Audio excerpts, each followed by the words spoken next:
Sejam todos muito bem-vindos, Vivian, Edna. Hoje mais um encontro, saber mais. Bom, hoje nós vamos ter como convidada aqui para conversar com a gente, nos ensinar, será a Lucy Watanabe. Ela é mãe do Henrique, uma criança maravilhosa que já foi meu paciente, foi diagnosticado já com autismo. Teve várias questões ao longo do desenvolvimento dele, onde a Lucy buscou estudar, ajudá-lo. Eu digo que ela foi uma das principais e melhores terapeutas que o Henrique teve. Então hoje a gente vai bater esse papo aqui. A Lucy é psicopedagoga, ela foi estudar, ela buscou se aprimorar nas áreas da psicomotricidade, do neurodesenvolvimento. Então, hoje a gente vai bater esse papo na visão e na experiência de uma mãe. Claro que isso reflete muito para nós profissionais, o que a gente pode estar fazendo, como conversar, né? Principalmente com a mãe, ouvir como uma mãe recebe as informações, olha o nosso trabalho, é muito importante, tá? Então, eu vou chamar a Lucy aqui. Tá conectando. Oi, Lucy! Aqui. O Henrique tá dormindo? Não, tá com um grupo de amiguinhos lá na sala reunido. Gente, a Lucy é assim, ela pega várias crianças, ela leva para casa dela, ela cria atividades, é um exemplo de mãe. Parabéns, Lucy, eu te admiro demais, viu? Ah, né? É a proposta da caminhada, né? O desafio que veio pra gente, né?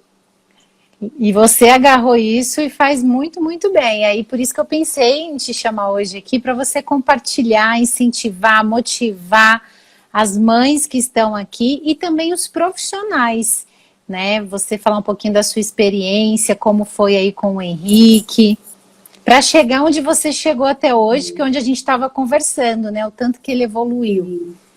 Sim. Então, em primeiro lugar, eu agradeço a oportunidade, né? Tanto para nós, eu de um lado 50% mãe, 50% profissional, e é outra oportunidade que é poder estar passando essa história para outras pessoas, ou mães, ou profissionais, que às vezes, dependendo do caso, da dificuldade, do tão misterioso que é no início, então, tanto os profissionais como os pais também sentem dificuldade. Isso. Então, eu agradeço. Ah, que isso. Lucy, como que foi esse processo de diagnóstico do Henrique, os primeiros anos do desenvolvimento dele? Conta pra gente, tudo que você já me contou, conta aqui pro Aham. pessoal. Como mãe, né? Não vou começar falando na parte profissional, não. Então, assim, ele nasceu, foi um bebê prematuro, né? Que todo mundo já tem um pouco, carrega esse peso, tanto a família como a criança, de que pode ser que atrase o desenvolvimento. E a gente até pensava muito positivo, e que talvez com ele não, né? E quando eu estava grávida dele, até tem uma história assim bem assim engraçada, porque eu estava grávida dele de alguns meses, mas no meio da gestação, e eu fui conhecer a escola americana, porque eu tinha um sonho de eu ter estudado inglês. Então eu achei que assim que ele nascesse, os primeiros anos que fosse para a escola, eu poderia colocar na escola americana, porque tem educação infantil. Então, enquanto eu estava grávida, eu fui à escola americana, saber os valores, como que era para entrar. Então, quando o Henrique ele ficou na UTI bastante tempo. E o interessante é que ele fez o tratamento de fono na UTI, porque ele não sugava. Então, ele tinha dificuldade, né, de sugar já, então já era um sinal. Mas ele teve alta da UTI e ninguém chamou atenção para isso. Como eu era inexperiente, era o primeiro filho, eu também não pensei em nada. E foram passando os meses e chegou o mês do bebê dar tchau, mandar beijinho. E eu ainda não tinha prestado atenção nessa conexão do contato do olhar, né? Que é a primeira, que ele imita muito. Ele olha bastante, ele visualiza tudo ao seu redor. E eu não estava atenta para isso. Eu atentei que ele não. Os bebês no parquinho já mandava tchau, mandava beijo, então ficavam muito alegres quando viu os seus pais, e o Henrique não. Então, a interação era prejudicada. né? E todo mundo dizendo, não olha para isso, não fica estressado, cada um no seu tempo, aquela famosa frase, né? Que quem é profissional de primeira ponta tem que ter muito cuidado a isso, porque ainda é muito banalizada essa frase. No mundo, no Brasil até, assim, no Brasil, no mundo, de cada um no seu tempo. E para isso tem a linha do desenvolvimento infantil, que não é cada um ao seu tempo dentro da linha do desenvolvimento infantil, não à toa. Que um bebê dá tchau lá para os 7 meses e você vai esperar 2 anos e seu bebê não deu tchau para ninguém, né? Não socializou nisso. E eu fui observando tudo, que os bebês já, ele não mamou, né, por conta da dificuldade de sucção, e também ele passou do prazo de sugar no copinho e no canudinho. Então eu observava, eu não tinha teoria, mas eu observava que ele não fazia. Então eu comecei a diminuir minha culpa. Eu falei, tá, então eu vou olhar para os bebês mais novos que ele. E os mais novos já faziam. Então eu comecei a pensar, bom, que atraso é esse, né? E comecei a perguntar à pediatra. E esse é um outro erro para tanto o profissional como os pais ou os cuidadores observar, porque tem profissional que não tem a menor capacidade de pelo menos conduzir, você direcionar, vai nessa pessoa aqui, né? Faz uma investigação. Buscar uma outra opinião. Buscar uma outra opinião. Então, eu perguntava bastante ao pediatra e ela dizia, não, tá tudo certo. Tá tudo Fica certo. tranquila, é ansiedade. Fica tranquila. As crianças demoram a falar, mas quando passou um aninho, fechou um aninho, chegou próximo aos 2 aninhos, primeiro ele começou a ter convulsões. Então, a gente começou a ir no neurologista. E a gente foi negligenciado muitos anos, mas porém muitos anos ainda que ele teve uma certa vantagem a outras crianças. E aí depois eu toco nesse assunto. Mas ele foi para o neuro, e o neuro não viu o atraso no desenvolvimento dele. Então a avaliação foi muito rápida naquele dia, porque o neuro acabou ficando muito focado na convulsão. Então só bateu ali o martelinho no joelhinho, olhou para ele fisicamente. Outra frase muito batida no nosso universo, que as crianças que são bonitas, elas não têm nada. Mas é tão lindo. Tem isso, mas é tão lindo. Infelizmente isso acontece. O pessoal aqui, né, tá sim. nas páginas de qualquer tipo de desenvolvimento infantil, dislexia, TDAH, autismo, mas é tão lindo que eles querem justificar. Como tem um atraso tão grande se é tão lindo, né? Não tem muita coisa. E a vantagem que o Henrique teve nesse decorrer da história, que com os 2 anos ele foi ter a condição, era que eu tinha optado por cuidar dele. Então, a gente estimulava muito já. E aí entra uma outra teoria que é interessante, que é a música. Então, assim, eu estimulava tanto, eu dançava com ele, a gente pintava, escrevia muito, e eu pensava, bem mais tarde, eu até cheguei a ficar com a raiva da música, porque eu falava, puxa, eu trabalhei tanto a música, como é que ele não se desenvolve? Ele diz que transforma o cérebro, a música. Mas aí vem de novo, aí a gente reflete um pouco na questão da ciência, né? Que a gente tem que ir para a parte sistemática, que é sentar e trabalhar o foco, fazer com que essa criança até não se perca no lúdico, que isso também acontece, né? Todo corporal, né? Tem pré-requisitos antes para isso acontecer. Muitos. Deixa eu só ligar aqui que eu esqueci. Que acho que a iluminação fica melhor. Ficou melhor. Então, exatamente, essa questão do pré-requisito. Então, para a música tem pré-requisito, para a linguagem, muitos pré-requisitos. Então, aí, até lembrando dessa questão da linguagem, que é o tema, e que a sua profissão, que é uma das mais lindas, porque é o que os pais mais querem, que as crianças falem. Mesmo que as crianças falem, já nasceu certinho e fala, mas os pais querem que elas desenvolvam mais. Que tenha comunicação, interação, né? Eu lembro quando você me procurou no consultório, que a Carol anota o que uma mãe diz para eu poder ajudar a queixa, e aí eu peguei a folha e estava escrito lá, dificuldade na pragmática. Eu falei, Carol, essa mãezinha é fono, ela sabe o que é pragmática? A Carol falou, ela disse que é pragmática. Então você já sabia, né, Lucy, que o Henrique tinha dificuldade na interação. Ele falava, mas ele não conseguia ter comunicação, manter esse vínculo social com as outras crianças, né? Era uma linguagem não funcional, né? Então a gente começa a estudar, eu tenho que melhorar a teoria nessa questão da pragmática, né? Mas o que é isso? Como é que é essa linguagem na prática, no dia a dia, tão funcional? E a gente percebia que ele falava, mas ainda era solto, né? Então, assim, ele também achava que, de uma certa forma, a comunicação acontecia. Às vezes até ele soltava a frase dele, e quem quisesse que entendesse. E as crianças... É muito interessante que elas acabam se esbarrando e elas não entendem. Tipo assim, as crianças não vão se esforçar para entender o que o amiguinho está falando, porque ela também não está entendendo ainda essa questão da empatia, não foi trabalhado, do ser social, estar em desenvolvimento e parar para ajudar o amiguinho, de repente, no que ele quer falar. Né? Então, eu entendi, eu tô com você. Eu não entendi, eu viro as costas, eu vou para o outro. É muito rápido essa dinâmica. Sim, sim. A gente trabalha muito com os grupos, então vê isso. Então, eu já te isolo, mas não fico chateado com você, né? Porque se eu tá aqui, a comunicação está sendo mais muito rápida, mais fácil, então... e mais fácil, né? Porque quando eu não entendo o outro, eu tenho que fazer um esforço para entender o outro. E as crianças, elas não estão na fase ainda de fazer um esforço. Elas querem transmitir o pensamento dela e essa interação ir acontecendo, e é por meio disso que ela vai se desenvolvendo, né? Sulamita, o Henrique chegou para mim com 5 anos e pouquinho, já na fase assim de começar a alfabetização. Então ele já tinha um diagnóstico, ele veio mesmo para eu poder lapidar a linguagem dele, essa linguagem funcional, né, Lucy? Sim.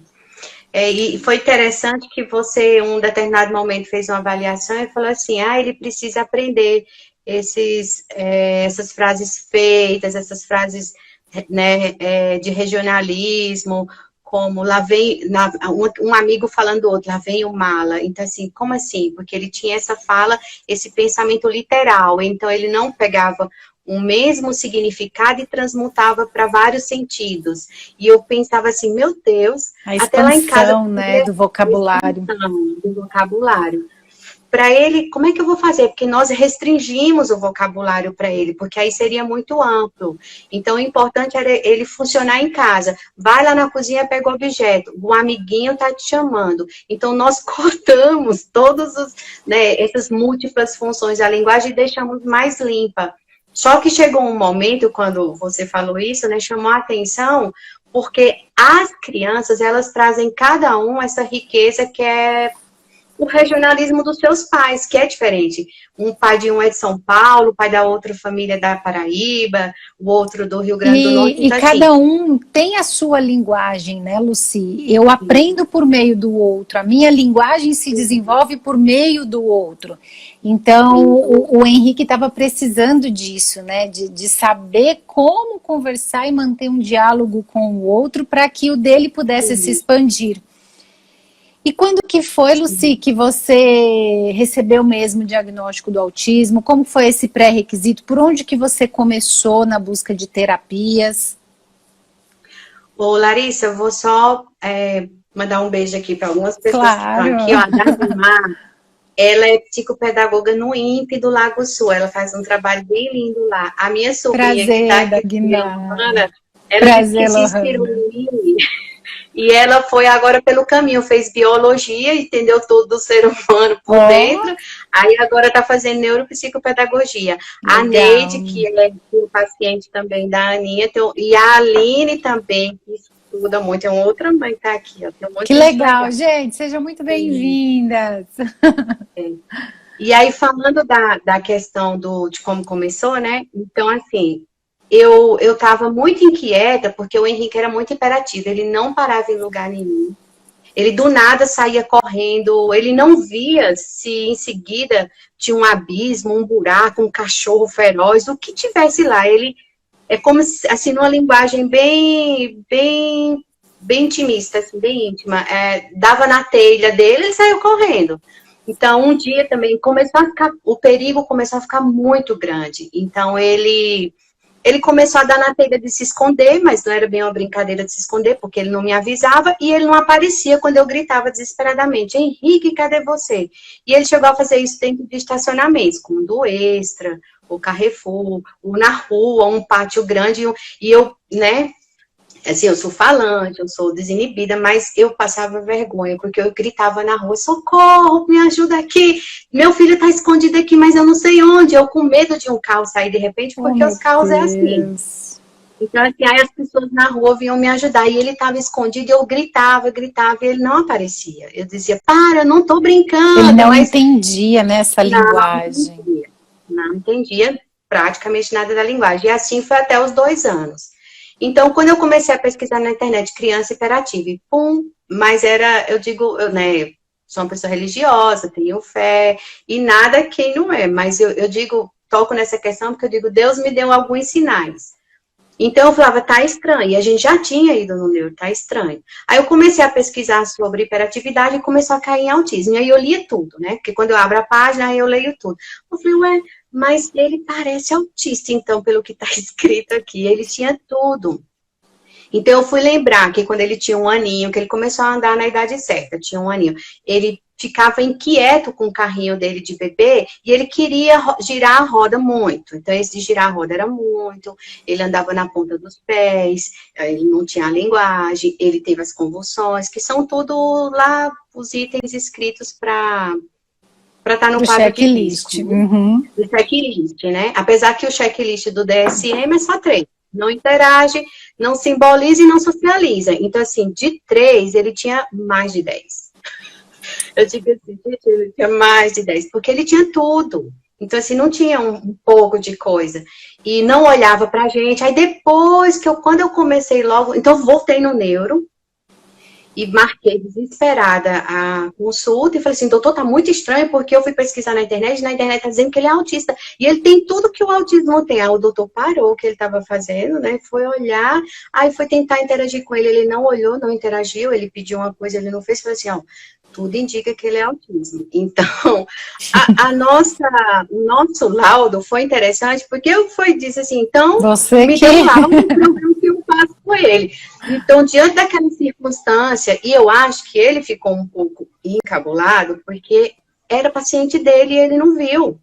Então, como ele pensou assim: nossa, agora faz 6 meses que ele tinha vindo aqui e eu não vi, então eu já vou dar todos os encaminhamentos. Aí ele deu todos, para fono, para psicóloga, para TO, deu tudo. Falou: ó, vai fazer tudo isso aqui. E eu fui. Mas aí a gente, mesmo eu tendo reconhecido lá o checklist, fiz o ATEC, na época fui lá e tava tudo, né, uma numeração bem lá em cima. Mas o que ajudou mesmo é essa questão da busca e do estudar. Então, você vai estudando, você vai identificando cada vez mais. O que você identifica, fica mais fácil para você trabalhar. Então, como tem aqui no grupo, tem eu, a Aline e a Neide, somos 3 mães que a gente conversa muito e a gente é muito rápida. Então, assim, eu percebia rápido. E aí eu já percebi até que a atividade não dava certo. Então, eu mudava um pouco e a atividade já dava certo. Então, com esses 2 aninhos e um pouquinho, a gente começou as terapias, lembrando sempre que, sem eu saber, ele já era estimulado em casa. Então, para a gente ver como que demora, na verdade, o tratamento mesmo. Porque ele já nasceu dentro de uma casa terapêutica. Eu morava num apartamento de 60 metros e achava muito pequeno. Então, o que eu fiz? Então, lembrando até outra coisa, que para os pais e para os profissionais orientar os pais, esse acolhimento dos pais para os pais aceitarem é muito importante.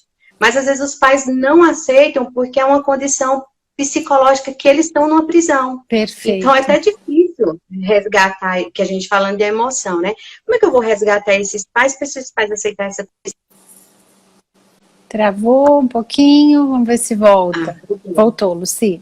Então, assim, é um choque muito grande. Porque eu sou da prática. Então, eu sofri o choque, mas eu não me dei conta do choque. Depois eu fui até estudar isso na psicologia, e a psicóloga, uma psicóloga muito sábia, que é do INPE, que a Dagmar conhece, que é a Fabiane, então ela foi me alertar sobre uma vida anestesiada que eu tinha, e eu era assim desde criança. Então qualquer problema me anestesiava. Eu digo, como é que é a solução desse problema aqui? Então eu nunca vivi os problemas. E agora que eu tenho tempo de viver os problemas para poder solucionar os problemas, porque uma hora esse problema vai dar um problema sério emocional. Vão vir as doenças, vai vir uma fibromialgia e um monte de coisa aí que já está, né? Tem que estudar. Então a gente tem que ter apoio. Tem que ter o apoio igual, assim, você trabalha muito com os pais, leva os pais para dentro da sala. Então, faz esse modelo prático também de aprendizagem e material muito fácil para o pai ter como replicar. Mas esse pai precisa ter condição emocional de quando chegar em casa, de ter condição de trabalhar com essa criança, porque às vezes os pais não têm, então precisa de um outro suporte, né? É o acompanhamento psicológico, mas não de qualquer psicólogo. E às vezes vai acontecer isso, ele vai ter que ver a terapia que ele se identifica. Aí já demora um pouco o processo dos pais, não é nem das crianças, né? Por isso que falam, né, que mãe de crianças autistas fica pulando de terapia, né, de profissional para profissional. Acabam ainda jogando mais ainda uma responsabilidade nas costas das mães, né? Por conta dessa dificuldade mesmo, de acolhimento, de entendimento, de entender o que se passa no obscuro do sentimento e da alma ainda dessa mãe, né? De tomar força, as rédeas e estimular o seu filho a aceitar o diagnóstico e ser a terapeuta dele. Que eu digo que você fez isso com o Henrique, né? Você buscou os profissionais, mas você foi uma das principais terapeutas dele. Uma profissional de qualidade igual você, então, assim, tem um preço justo. Obrigada. É o preço que você fez. Nossa, eu vi você fazendo uma live aí lá com a Miriam, lá dizendo que a Miriam fez mais curso que você, mas não foi, não. Você fez todos os cursos compartilhados do curso, que dá um boom de análise. Você olhar para o paciente, faz o paciente diz assim, esse pai aqui é negligente. Não é, tá precisando de... É negligente porque tá precisando de ajuda. É negligente. O que eu tenho descoberto ultimamente sobre o estudo do Eneagrama e o estudo do autoconhecimento. Se eu não me conheço, como é que eu vou ajudar minha criança? Se eu não sei meu perfil, minha personalidade, que eu fico zangada. Então, no momento que eu estou começando a ficar me estressada, eu evito isso, eu dou uma pausa, vou lá pro seu livrinho, quietinho, feito o sapo, né? Que é o mindfulness, o yoga, ou a constelação, ou a oração, conforme a religião de cada um. As sensações, né? As sensações, elas determinam as nossas ações. Então, a gente não consegue controlar uma ação se a gente não tem controle da sensação e, consequentemente, do nosso pensamento, né? Então, e pensar que a criança é assim é muito importante, né? Uma questão que eu sempre me surpreendi muito com você também, Lucy, é que você não se apegou ao diagnóstico em si. Você olhava para os sintomas que o Henrique apresentava e ia atrás solucioná-los, né? Essa parte que você falou é muito interessante. Então, assim, por que o Henrique foi tendo uma recuperação, assim, bombástica, como o pessoal fala? Esse menino hoje em dia é mentira, ele não tinha nada não, porque ele não tem nada. Então, as pessoas dizem assim, só que a gente foi tratando, era de uma maneira intensiva. O Dr. Carlos Gadia, que é um neuropediatra, ele é brasileiro, é do Brasil, é do Sul, mas ele atende em Miami, nos Estados Unidos. A consulta dele é uns R$1.000. Mas ele diz assim, igual você, se o pai não tiver condição de fazer 2 sessões, 3 sessões, o que for necessário para a criança, dependendo do grau que ele se encontra da dificuldade. Então, pague uma sessão e use essa sessão para olhar e para aprender e para ter um modelo, ou então conversar. Eu lembro uma época que eu fazia um acompanhamento com a psicóloga, toda vez que chegava lá, no início eu comecei a ficar nervosa, porque o Henrique pegava no sono. E quando ele pega no sono, não tem quem acorde ele. Você chacoalha, você tira da cadeirinha, você anda, você vai, se ele tinha 3 anos. E eu dizia, eu cheguei, então vou fazer o seguinte, me explica como é que é o DSM. Aí a pessoa me explicava. Eu disse, agora me diz, ele está dormindo, mas aí, hoje estava onde? Quando eu chegar em casa, eu vou fazer atividade com ele. E eu fazia mesmo na época, né? Então, eu não perdi a sessão, porque tem muito isso. Tem muitos que não desmarcam com 24 horas antes. Então, eu aproveitava qualquer momento que era para observar. Então, se o pai não tiver uma condição tão assim financeira, que pague para ter uma orientação naquele momento. Então, aquela orientação, ele tendo uma condição emocional, né, e suprindo, e hoje em dia até tem bastante coisa de live na internet para essa Hoje questão. tem bastante informação, né? Tem muita informação. Hoje em dia está tudo mais fácil. Quando eu comecei, há 7 anos atrás, não tinha. Inclusive, eu queria fazer um curso de autismo, não tinha. Eu saí daqui para Montes Claros. Montes Claros é o fim do mundo, né? Uma cidade de Minas. Aí eu fui lá. E como que eu explicava para todo mundo? Como que você foi aprendendo? Então, eu fui, tinha vários palestrantes, mas eu bati o olho na fono, que se chama Vanessa Saeger, e ela era fantástica, ela é fantástica. E eu pensei assim, eu vou ficar aqui bem coladinha, porque eu vou falar com essa pessoa. E aí todo mundo começou a querer falar com ela, uns conhecidos, e não me dava brecha. Eu fiquei embaixo do palco, eu falei, eu vou falar com ela. Quando ela foi saindo, ela falou, mas eu tô atrasada. Não, você vai andando e eu vou junto. Aí comecei a contar do meu filho, ela falou assim, não. Aí tem aquelas coisas que bate assim. Então ela era uma pessoa muito humana, ela falou assim, não, vou fazer o seguinte, vai lá na minha clínica amanhã que eu converso um pouco com você. Eu falei, eu posso ir? Ela falou, pode. Olha, a gente tinha que viajar no domingo mesmo, esse era o último dia de congresso domingo, e eu fui.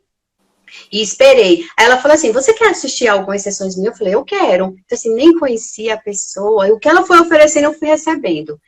E, então, assim, aquele atendimento que eu assisti 3 vezes na sala dela já me ensinou um tantão.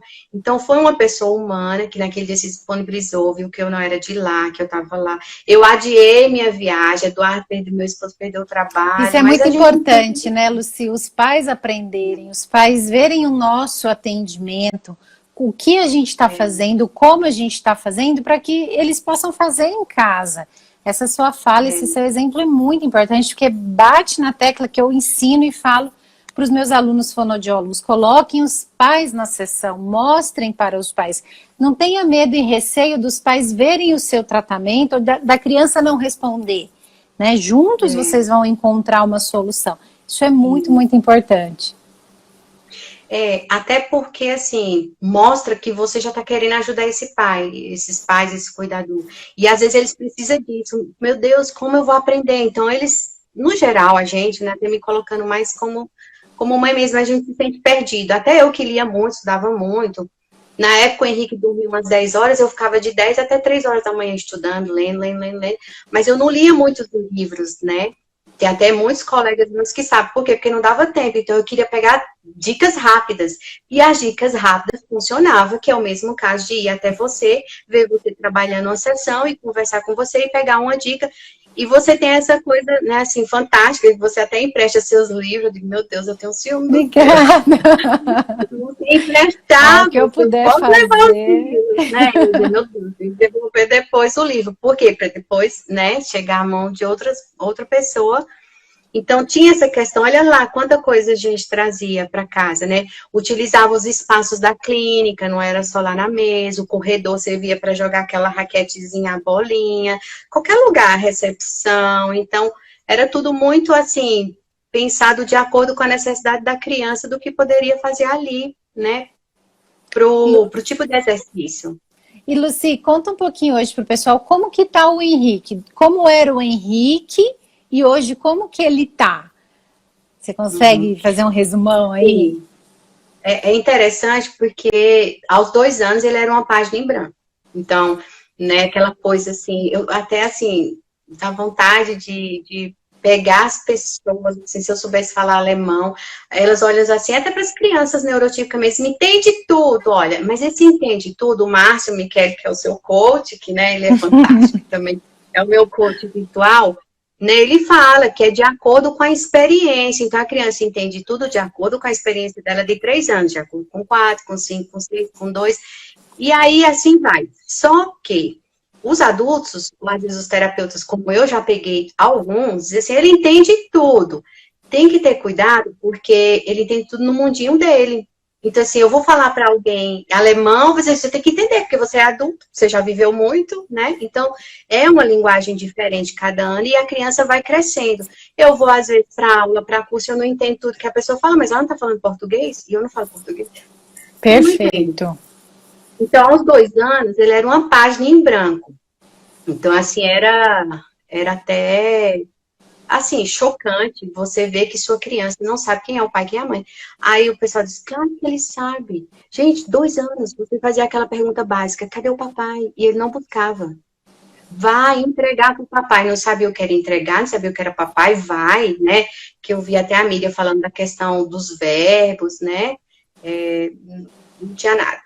Então, e aí aquela coisa a gente foi começar do zero. E eu tinha um sonho que era ele chamar mamãe. Então, quando eu descobri, eu falei assim, meu Deus, mas ele não sabe nem quem é a mãe, não sabe nem que eu sou mamãe, eu sou a mãe, então vamos diminuir. Então, tudo era pequenininho. Aí eu até quis que ele entrasse no processo de desenvolvimento igual as crianças, que fica a palavra água, é a, ou aca, aqua, sei lá, qualquer nomezinho, né? Então, assim, eu até fiquei, letra A, então, assim, não saía, não saía, não saía. E eu fui fazer um teste, então, pelo menos ele tinha a receptiva, né? E de tanta psicóloga até que ele entendia tudo. Eu falei, mas não é possível que ele não olha para o pai, não olha para a mãe. Eu que amo ele, eu acho que ele me ama, assim, nós temos um vínculo muito grande. Mas realmente ele não fazia associação da palavra mamãe comigo. E eu comecei a observar, observar. Então, assim, quando você faz um treinamento, faz mindfulness, vai aprender a respirar e aprender a observar. Então, ele não olhava quando eu saía de casa, ele não olhava quando eu voltava, ele nem tinha percepção de tempo, o mínimo possível que eu demorei e tal. E aí a gente foi começando, então, com palavrinhas pequenas. Começando com aquelas coisas básicas das cores e dos animais, mas não pelas palavras, pelo som. Então a gente foi indo, foi indo, foi indo. Uma parte que foi bem interessante no desenvolvimento dele é que existiam uns livros assim grandes, que não dá para fazer aqui na cultura, ou nessas livrarias, que é para as crianças pintarem. Então ele nunca pintava, eu achava lindo, e eu dizia, quando eu tiver um filho, eu vou comprar um monte daqueles negócios grandes. E ele só pintava as coisinhas pequenininhas, ele já fazia fone. Eu falava, por que ele não pinta o carrinho? Ele pinta só a florzinha que tem lá embaixo. Eu também não sabia o que significava, né? Que hoje em dia a gente sabe que é uma desordem que faz parte do transtorno sensorial, né? Os sentidos. Então, a visão dele também não trabalhava muito bem, não tinha uma percepção boa. Mas, assim, não tinha uma percepção boa para essa questão de ampliar e focar, né? Que até tem algumas áreas que é fora da fonoaudiologia que estuda isso, né? Então, assim, ele não ampliava e não focava, ele ficava no foco. Eu falava, muito interessante, que ele não tem problema de vista, que ele enxerga formiga, porque a gente tinha muita atividade externa, então eu mostrava, a gente trabalhava muito no externo, porque eram as escolas que eu gostava, mas que eu não achava que o preço, o valor não era muito pra gente, então, alternativa, então eu levava ele meio eu via que ele observava tudo, mas quanto mais pequenininho, mais ele gostava. Então tinha de vários tamanhos. Eles fazem quase a mesma coisa. Para eles, lá são diferentes, mas eles vão estudar essa questão da organização visual. Eles têm até exercícios, mês que passa, isso mesmo. Obrigada por lembrar, né? Então, assim, aí a gente foi trabalhar essa questão, então, já que ele gostava do pequeno, então nós fomos observar as mensagens nos livrinhos, o que dizia. Então, tá chegando, olha a mamãe dele, o papai. A gente está dizendo que travou, mas acho que voltou, né? Já voltou. Uhum. Então, assim, vamos dar tchau pro ursinho. Então, isso foi muito interessante, porque apesar dele me amar, eu amar ele, né? Mas a conexão dele não foi comigo, era com os objetos. Com os objetos. Então, com o livro, ele começou. Aí, um dia, ele me chamou e fez pro ursinho, tal, tal. E daí, tinha que dar tchau lá pro ursinho. Mas ele não dava tchau pra mim nem pras pessoas, né? E também uma parte interessante do trabalho do corpo. Então, eu pegava dica com as pessoas. Orelha, na minha, na dele. Vamos pegar a orelha do papai. Então, no espelho, sua orelha, minha orelha, você faz igual, não faz. Não aconteceu, não rolou. Aí, um dia, a gente estava no shopping passeando, que eu andava muito com ele. Então, eu fazia de tudo, né? Em casa, interno, externo, mais no chão, coisas menores, coisas maiores na rua. E um dia ele pegou se olhando para os manequins, ele achou estranho, foi lá, eu falei, manequim? Você teve interesse no manequim? Então você vê, de novo, a questão do observar. né? E aí eu peguei e falei assim, eu posso entrar aqui, moça, na loja? Ela deixou eu entrar, eu falei, cadê a mão do manequim, o pé do manequim? Então a gente foi 3 dias no shopping seguinte, aí ele aprendeu todas as partes do corpo lá. E Que quando legal, faltava Lucy, a olha parte do corpo, só. ele achava mais interessante. Então, assim, aí ele foi indo devagarzinho com as palavras, o som. Aí, quando chegou na parte dos sons, a gente foi descobrir a questão da motricidade oral. Então, ele não movimentava bem a boca, né? Não tinha muito movimento. Então, aí a gente foi trabalhar essa parte depois. Quando eu percebi que ele não tinha, eu falei, mas ele não mexe direito, não faz. Então, ficava difícil para fazer os sons. E aí, essa questão estava ligada com a parte que ele não sugava quando era bebê, não chupava no canudinho, tinha que descer muito fácil na mamadeira, né? E aí ele foi indo, então a gente foi começando as palavrinhas. Aí eu falei assim, então, já que é pouco, aí eu peguei só coisas silábicas, uma sílaba, né? Uma sílaba assim, então fui trabalhando só as coisinhas pequenas, que saísse só como alguma explosãozinha e fosse rápido. E aí, para quando sair a linguagem? E também Ô, a Lucy, gente e foi uma. nesse período todo que você foi buscando, né, por meio de observações e sensitivas mesmo, o que fazer com o Henrique, o que você acha que faltava nos profissionais para te ajudar? O que você poderia dizer assim para os profissionais mesmo melhorarem nessa questão? Eu vou até rir, porque assim, essa pergunta é interessante, porque eu estou fazendo um curso agora de autoconhecimento. E esse curso de autoconhecimento deveria ser o primeiro de tudo, que qualquer pessoa vai fazer. Porque se você não se conhece, como é que você vai conhecer o outro muito bem? Então, eu me esbarrava muito nisso. Muitos profissionais que eu peguei, eles não estavam preocupados comigo, com o que eu estava querendo adiantar ou atrasar, então eles tinham uma preocupação na fala que eles queriam emitir, parecia uma pessoa que tinha TEPAC, né? Aí eu falei assim, não, eles estão dizendo que eu não estou entendendo, mas eles que não estão entendendo, que eles têm que entender o que eu estou tentando dizer para eles. Perfeito. Então, esse processo que entra na questão emocional, você entende suas emoções, né? Você sabe os seus limites, você sabe, por exemplo, por que você balança um pé, por que você tem também umas estereotipias sem ser autista, por que você fica nervoso quando está no público ou não, para poder você entender o seu paciente, pequenininho ou não.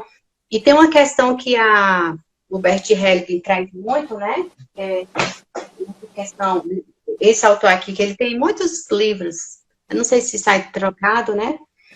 Então, que é a questão de você colocar cada pessoa no seu lugar e você dar importância para ela. Então, se você não dá importância para essa mãe, esse pai, esse cuidador e essa criança, então você está com um olhar voltado para você, para o seu atendimento que você vai fazer. Não é aquela pessoa, você vai cumprir sua função. Então, essa função acaba ficando limitado, porque você não tem um olhar muito pesquisador para a criança.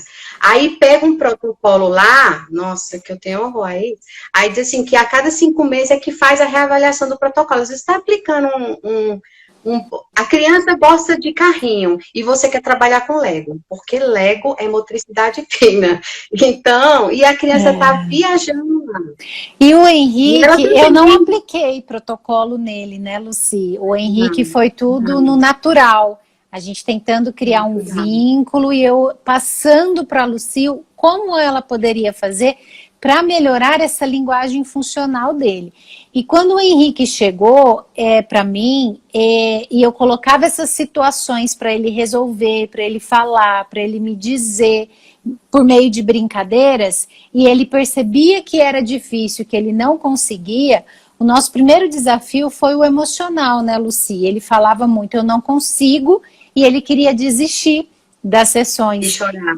E chorava. E ele tinha, foi 5 anos, Lucy, que o Henrique veio, para mim, foi, né? E Isso, aí isso. foi o nosso primeiro passo, motivar o Henrique, mostrar que ele era capaz. Então, eu passava para a Lucy essa parte dos verbos, das conjunções, porque ouvir isso para uma criança que ainda não consegue compreender a parte sintática, que é a última habilidade da linguagem, ela não consegue se comunicar e executar o que o outro está pedindo.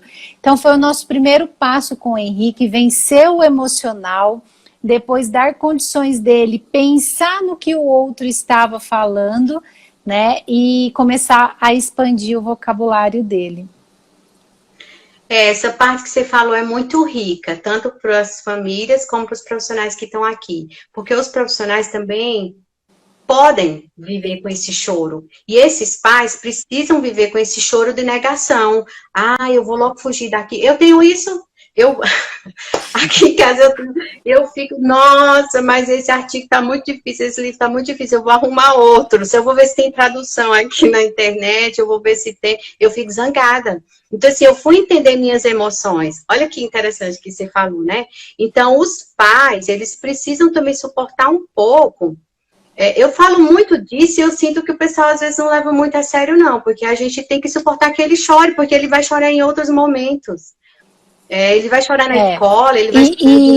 E isso que você está falando é o terapeuta suportar a negação da criança na terapia, né?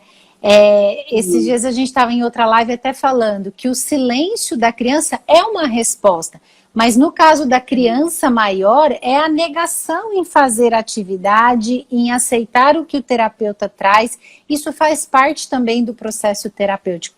Então a gente teve bastante paciência, né, Lucy? É claro que era frustrante, porque tem toda uma logística para o pai chegar até o nosso consultório. Eu preparava sessões, coisa mais linda do mundo, e ele não queria fazer, ele chorava, e valeu a pena demais a gente acreditar, a gente ir aos pouquinhos, né, Lucy? Lembrar pro pessoal assim, puxa, a Larissa, o filho dela chorava, ai, acho que a sessão devia ser muito chata, vai ver até que era um aba, tem gente que é do lado do aba, tem gente, não tem nada, todas as terapias para mim eu gosto de todas. Aí vai dizer, como assim você gosta de todas? Porque a vida são todas. Então a vida é um aba. A escola tradicional é um aba, senta na mesa, recebe o estímulo da nota e faz. Recebe a prova, faz, recebe o estímulo que é a nota. E a vida também lá no recreio, no intervalo, é flow time, né? Que é aquela diversão, aquela interação socio-interacionista. É isso. Então a vida é um pouco tudo. Então o pessoal acha que se trabalhar aba vai ser só eternamente aba. Fono aba, psicomotricista aba, porque, né, reforço. É combinar, positivo, né? Combinar. E entender o que a criança precisa no momento. Né? Igual os pré-requisitos que você percebeu lá atrás que o Henrique precisava, que era o sentar, que era o olhar, que era o sentir. Suportar. E suportar. 30 minutos ali, 20 minutos, o que fosse, porque você variava as atividades eram lúdicas. Deixar até aqui bem claro para o pessoal que as atividades eram lúdicas e ele não queria fazer, porque ele não queria sofrer a pressão de sair da zona de conforto dele, porque criança tem zona de conforto igual adulto. Então eu vou ficar na minha casinha, eu não quero, e chorava, e aí a gente esperava às vezes, então você acalmou, vamos tomar uma água, então agora vamos voltar. Aí até hoje eu explico para ele, quando é pequenininho, 50 minutos aqui, depois você faz o que quiser. 50 minutos. Às vezes eu levo 5 meses a dizer isso para ele, né? Henrique, é assim, daqui a pouco você faz o que quer, mas esse momento é um momento sério, que é a disciplina. Então, qualquer pessoa, ser humano, precisa ter disciplina, e bastante, né? Porque o universo vai precisar. E o que eu comecei a fazer bastante com o Henrique nas sessões para ajudá-lo nesse suportar e ver que não era tão difícil, mas era o que ele mais precisava, era o auditivo.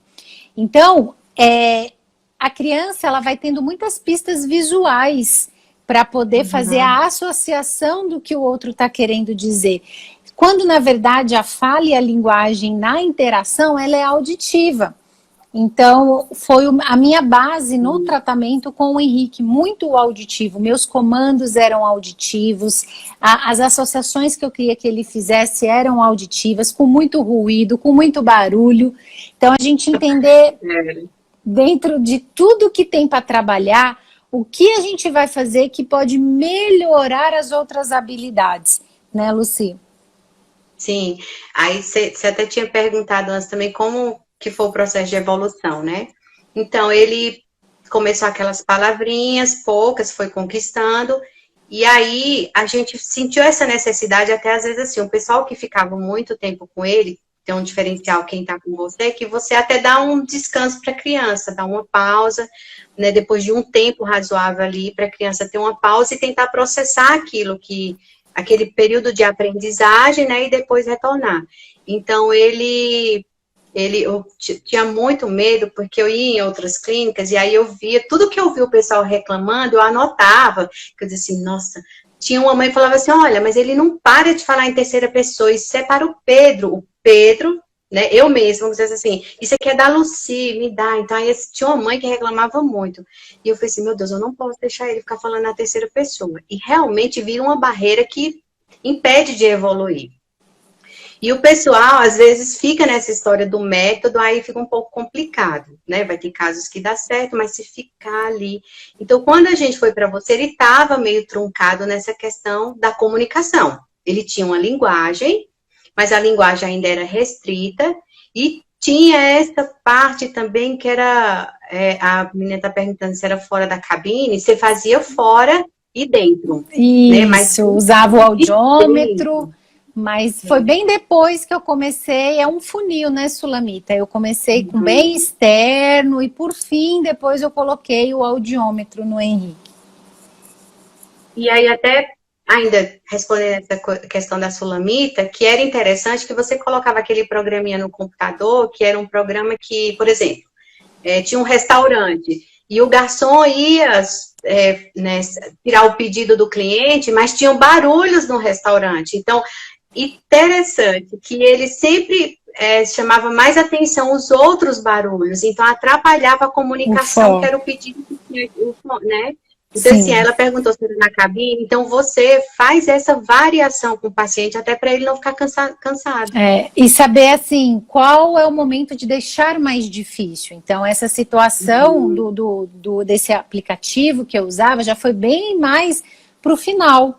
Né? No início mesmo era dando comandos auditivos, com um comando junto com 2 comandos e falando não diretamente o que eu queria. Então eu dava pistas do objeto, pistas do que eu queria, eu fazia ele pensar, para aí depois que ele já conseguia pensar, a gente vem com os estímulos para deixar mais difícil. Porque assim a gente vai quebrando, vai deixando mais fácil e vai mostrando para a criança que ela é capaz, né? Então foi assim, quando eu cheguei nessa parte de muito ruídos com o Henrique, ele já estava melhor. Já estava, mas ele tinha ainda dificuldade, aí ele foi. Né? Então assim, ele chorava bastante nessa fase, mas a gente sempre ia, então ele entendia isso. Hoje em dia é interessante, que se ele incorpora bem, até ele fala para os amiguinhos, já é referência. Treina, tem que repetir, né? Então, assim, a gente falava, Henrique, vai ser aquela parte que nós vamos lá para fora, você vai precisar trabalhar, vai ser um pouquinho puxado, mas é 50 minutos, então 50 minutos você vai se dedicar. Depois, o que você quer? Né? Então, onde você quer ir? Então, a gente tem um relaxamento depois. Essa é até uma parte interessante para falar quem está aqui, por isso que junta a questão da percepção, que é a questão sensorial, porque audição é sentido, visão, olfato, né? Tudo, muita coisa que está aí dentro da sua profissão, então é sentido. Mas tem uma outra parte que é dos sentidos, né? Que é a terapia ocupacional. Então, também, quando ele se estressava muito na sessão, mas era importante, às vezes, ele ficar lá. Eu nunca tirei ele de uma sessão, não. Não, vamos embora, hoje não está dando, né? E aí é importante os pais terem essa condição de que eu vou suportar até os pais, porque senão os pais não suportam. Perfeito. Então, eu fazia o quê? Quando chegava em casa, não era toda vez que eu comprava ele, porque eu vou dar um chocolate, isso raramente era isso. Então, o prêmio dele era um prêmio de conforto emocional. Então, quando chegasse em casa, era um banho de bacia, ou um banho de mangueira, ou assistir um desenho relaxando no sofá com a coberta que ele gosta. Aí que é onde entra a parte da terapia ocupacional, que os terapeutas sabem bem. Pressão, então enrolar ele, deixar apertadinho. Aí ele se sentia mais feliz. Tipo, minha mãe fez isso para mim. Então, com o passar do tempo, isso foi muito interessante, porque ele até, hoje em dia, eu tô me desvinculando dele, muito. Porque ele começou a dizer mais assim, me ensina que eu só aprendo com você. Então, já pensou minha responsabilidade de eu não adoecer, de eu não morrer, de eu não poder ir em lugar nenhum? Eu falei, não, você pode aprender com seu pai, pode aprender com a professora. E aí eu fui ter que aprender a viver com essa questão emocional minha, que eu queria que ele fosse só meu, né? Então, uma vez eu chamei uma pessoa para me ajudar em casa, aí falei assim, eu gosto muito de criança, e tem umas até que me chama de mamãe. Eu falei, mas aquele não vai te chamar, não, viu? Então, só aguentei. Então, assim, ó, você vai fazer as coisas de casa e eu fico com ele. Então, eu tinha esse apego, esses ciúmes, que é o que eu percebo que dentro dos transtornos geral, às vezes, esse excesso de cuidado, os pais tomam para si a criança, que tipo, eu já sei que ele vai ter a vida inteira, porque, né, enfim, esse transtorno é muito complicado, o dele é grave, e a gente não pode pensar assim, tem que ver quem é o cuidador que vai vir depois de mim. Então, e a linguagem, né, com autonomia é a base para que isso aconteça também, né, Lucy? Porque se a criança não tem condição de se comunicar, os pais pensam como vai ser do meu filho lá fora, né? Então, esse processo é bem difícil. A gente vai ter que encerrar a live, eu sempre tenho que encerrar um pouquinho antes, senão eu não consigo salvar. É muita coisa, né, gente? Ficaria horas aqui conversando. Mas, resumindo um pouquinho, o que fez toda a diferença que na minha área, né, no meu ver, claro que eu sou muito pequena para falar dentro de tudo que o Henrique precisou e fez, mas o que foi o diferencial foi entender do cérebro dele. Entender o que ele precisava mesmo de desenvolvimento cerebral para que essa linguagem acontecesse. Então, a dificuldade, eu até escolhi o TDL, porque o Henrique, ele confundia muito. Será que é autismo? Porque ele evoluía, mesmo com muita insistência, muita dificuldade, muita repetição, mas ele evoluiu, e ele evoluiu, né, Lucy? Hoje ele consegue enfim, hoje ele é uma gracinha, ele tá cheio de crianças. Ele é autônomo hoje em dia, é protagonista da vida dele mesmo. Ele se desenvolve agora lá fora, no nosso condomínio, sozinho com as crianças. Isso. Então, entender do cérebro, da entrada da informação, essa criança chegou para você, você vai trabalhar a entrada da informação ou o processamento da informação. Então, quando o Henrique chegou, o nosso primeiro passo foi a entrada da informação, ele receber essa informação. Depois veio o processamento e depois veio o resgate. Foi esse passo a passo que a gente fez com o Henrique. E depois chegou o ponto de eu falar, Lucy, não é mais comigo, Lucy, agora é com outras crianças, é com outras terapias, né? E aí o Henrique foi embora. Morro de saudade. Mas ele tá indo bem, graças a Deus, graças ao trabalho também, né? E Obrigada. mais equipe, vocês vão, é isso mesmo. Então, obrigada pela oportunidade, obrigada a todos que estavam aqui, obrigada, né? Minha amiga gente. E aí eu queria muito incentivar as mães e os profissionais a isso. Estudem, mas estudem a criança. Entendam o que a criança traz e não o que um diagnóstico diz, mas o que a criança traz, porque aí vai ser sucesso. Lucy, muitíssimo obrigada, tá? Foi um prazer. A gente segue a Lucy. Em breve, talvez ela estará lá na minha clínica atendendo, né, Lucy? Já vou adiantar. Vamos ver se dá. Por aí, né? Até mais, então. Tchau. Tchau.